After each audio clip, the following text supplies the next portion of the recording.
Alright, imagine this. You're sitting alone in a room and all you hear are a bunch of bullies laughing and making fun of one kid. What does a startled student body do? Sit there and watch or just take a stand? According to DoSomething.org, a campaign against bullying, 160,000 kids miss school every day because of being bullied. Be the person to make a difference. It will too, helping the end. The National Bullying Prevention Center, which I refer to as the NBCC, has a reliable definition and explanation of what bullying is to them, of their defining history, and effective campaigns to raise awareness. Today, I am going to inform you about a national campaign to stop bullying. Due to the fact that my close friend John committed suicide in July of 2011, my desire to end bullying has really gone up. Although people do it daily and it's like little things like on Twitter and on Facebook, no one really takes a stand. So I researched one of the top anti-bullying campaigns, the National Bullying Prevention Center, and learned what they were trying to do to stop and promote the end to bullying. At a young age, we always learn about bullying and how to be kind to others, but truthfully, when it comes down to it, not a ton of people take a stand. Bullying will never end, but there are many ways to prevent it. In order to understand more about the prevention of bullying, you need to learn more about the National Bullying Prevention Center and staff and state laws they state in their website, Stop Bullying, and the history and the effective events they have. To assist you in gaining better understanding about the severity of this issue, I will begin by providing what exactly bullying is and how NBCC defines it. According to the research section of their official website, NBCC defines bullying as when the behavior hurts or harms another person physically or emotionally. Also, the targets have a difficulty stopping this behavior directed at them and struggle to defend themselves. Obviously, no one really understands the main concept. Like not a lot of people see the whole high school TV show where someone gets pushed up against a locker. It doesn't really come out a lot, obviously. So it's kind of like the behind the scenes where no one can actually see it. Obviously, not a lot of people can defend themselves. While everyone has their own idea or concept of what bullying means, I'll focus on what's more important and how bullying can be recognized in many different ways. Playground bullying is probably one of the top ones, and it's basically not necessarily on the playground, but it's not cyberbullying, so not on the internet, but anything in person contact, physically, emotionally, verbally. In the book, Bullying Behavior by Robert A. Gessner, Marty Warren, and Karlee Young, the theoretical perspective section states that bullying is defined as a set of discrete behaviors. Bullying behaviors are classified as verbal, nonverbal, and nonverbal behaviors. Definitions that describe bullying as a set of observable behaviors cannot account for the different meanings the social behaviors often assume depending on whether you're friends or not friends. So let's say two people are friends and they're messing around.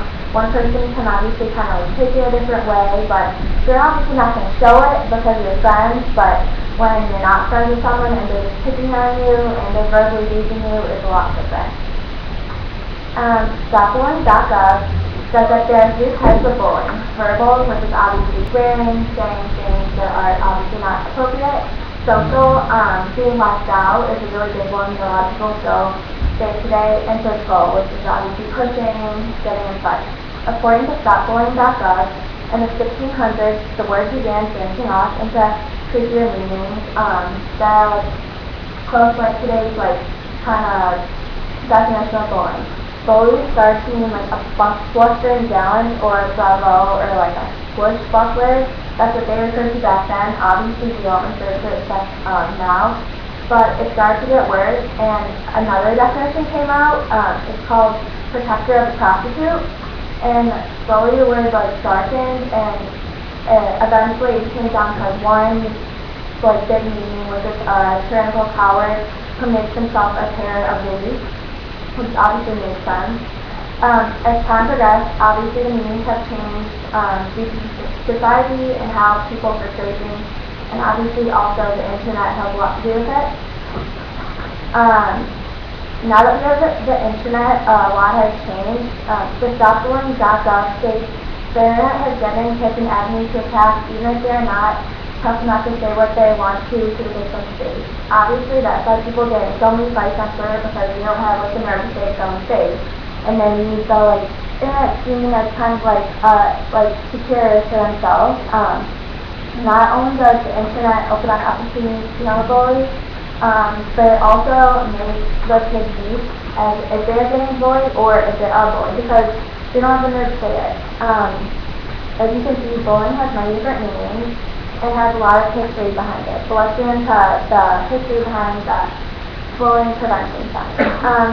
A story the website themselves states about the Safer campaign.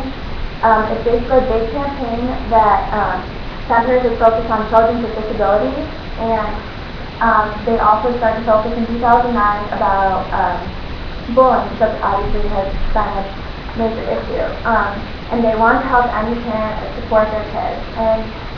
And the stories were heartbreaking that they heard, so they wanted to start the campaign, and parents did not know what to do, and they're ready, and they want more steps to take to kind of help their children out and support them. Children with disabilities are taught at a much faster pace now, so so children with disabilities are 2 times more likely to actually be bullied than people without disabilities. And since they're in normal schools right now, they're probably being around campus a lot, and they were in I know my high schools and a lot of high schools here in my area, they have more of a chance of being bullied because they're around normal schools. And obviously the teachers say don't say that stuff, but no one can when you're the safe space, one of them, if you can say anything you want and they don't know how to respond to it, they don't really understand. And they'll take sure the campaign wants to take action, and the first step was to launch a curriculum is the title and target of bullying, and in 2003 was distributed nationally. So papers impacted many people in a very large way, but in the book, Bully Proofing Children, they say that proactive approach to stop bullying is the paper campaign provides a lot of unity and confidence and good approach to help parents raise kids who are strong inside and out. They also had a really good giant campaign, an event where basically giant green giant, the vegetable, they said to that motivates their children to grow and be confident, and these events actually can make someone say. So the student body should be more aware of getting bullied as one, or even if you're one victim, you should know your place and take a stand. So like the famous song says, you must be a change, you should be in will. So if everybody wants to see the change against bullying, then start with one of them.